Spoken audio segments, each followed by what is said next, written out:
3 महीने हो गए थे।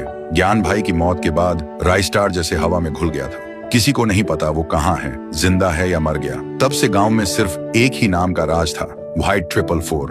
हर दिन लोगों को पकड़ता, जिंदा जला देता, गांव का सुकून छीन लिया था। आसमान में रोज धुआं होता था और जमीन पे सिर्फ राख। लेकिन एक रात व्हाइट 444 के प्राइवेट गोदाम में एक भयानक धमाका होता है। उसका सबसे महंगा fighter jet, rocket launcher, fighter truck, सब कुछ जलकर राख हो जाता है। व्हाइट 444 भाग कर आता है और जब देखता है पहली बार, उसके चेहरे पर डर होता है। वो चीखता है, किसने किया ये सब?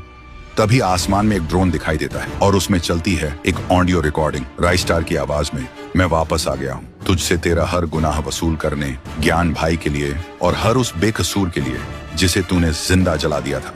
अगली सुबह व्हाइट 444 के 20 से ज्यादा आदमी गायब हो जाते हैं। जहां भी लाश मिलती है वहां लिखा होता है, जस्टिस फॉर ज्ञान भाई। व्हाइट 444 के हाथ कांपने लगते हैं। वो चिल्लाता है, राइस्टार को ढूंढो, मार दो उसे। तभी आसमान से एक बड़ा सा पक्षी, मैकेनिकल ड्रोन बर्ड, उतरता है और उसके ऊपर बैठा होता है राइस्टार। सीधा व्हाइट 444 के सामने उतरता है।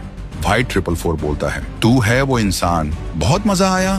पहली बार कोई टक्कर का मिला, पर तू अकेले आया, बड़ी गलती कर दी। राइस्टार बोलता है, मैं अकेले आया हूँ, लेकिन तेरे सामने ज्ञान भाई की रूह भी खड़ी है।